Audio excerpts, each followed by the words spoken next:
Nampally railway station లో platform number 4, platform number 3 లో రైలు derail అయిందనమాట.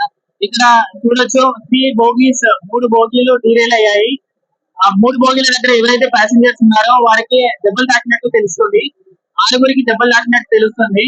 వాళ్ళు ఎక్కడున్నారో తెలియదు కానీ ఇక్కడ చాలా ఉత్కంఠ డిఫరెంట్ సిచ్యువేషన్ అన్నమాట.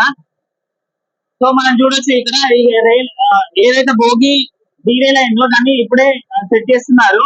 చాలా సిబ్బంది వచ్చింది, రైల్వే సిబ్బంది, పెద్ద పెద్ద ఆఫీసర్లు అందరూ వచ్చారు కానీ ఇక్కడ సెట్ చేయడానికి ట్రై చేస్తున్నారు. చూడొచ్చు మనం ఒకసారి అక్కడ చూడండి.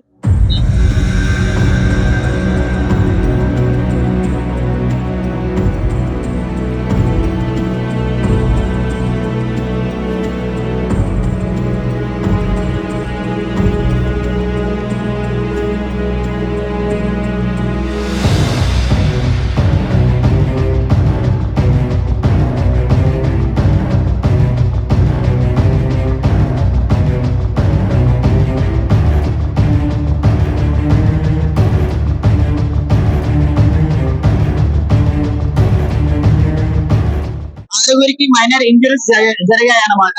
సో ఇప్పుడు ఇక్కడ ఉన్న రైల్వే సిబ్బంది, వర్కర్స్ అందరూ దాన్ని రైల్ ని పట్టాలు ఎక్కించడానికి ట్రై చేస్తున్నారు అనమాట.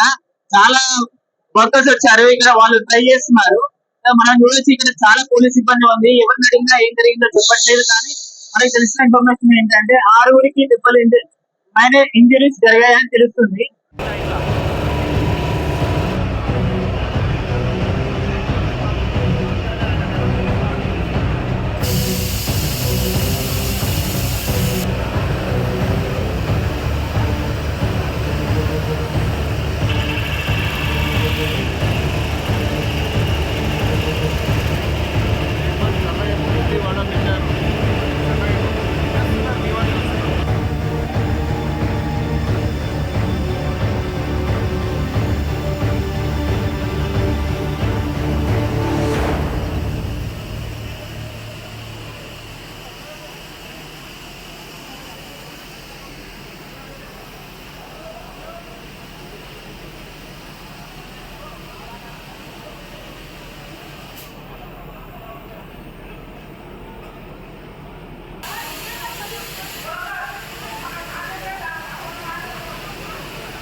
నాంపల్లి రైల్వే స్టేషన్ లో ఉన్నాము. ప్లాట్ఫామ్ నెంబర్ ఏమైందంటే ట్రైన్ పక్కన పెట్టండి, డీరైల్ అయ్యాయి. అయితే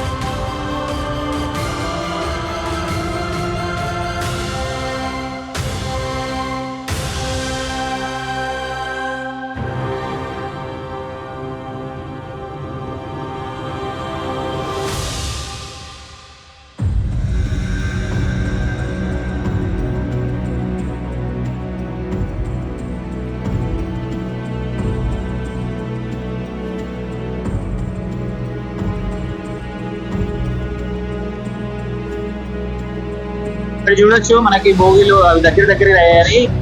అసలు అలా ఢీకొనడం వల్ల అక్కడ ఉన్న ఎవరైతే ప్యాసింజర్స్ ఉన్నారో వారికి దెబ్బలు తాకినట్టు అని తెలుస్తుంది మనకి.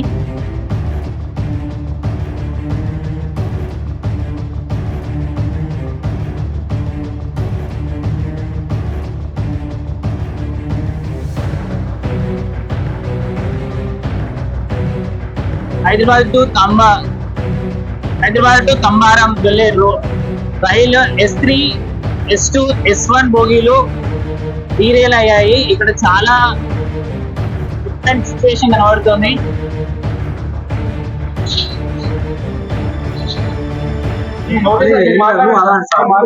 ఈ రోజు మార్నింగ్ మాకు చార్మినార్ ఎక్స్ప్రెస్ అయితే చెన్నై నుంచి నాంపల్లికి వస్తుందో మార్నింగ్ స్టేషన్ లో రోలింగ్ అనేది అయ్యేటప్పుడు ఎడెన్ని ఢీకోవడం వల్ల 3 కోచెస్ డీరేల్ అయ్యాయండి.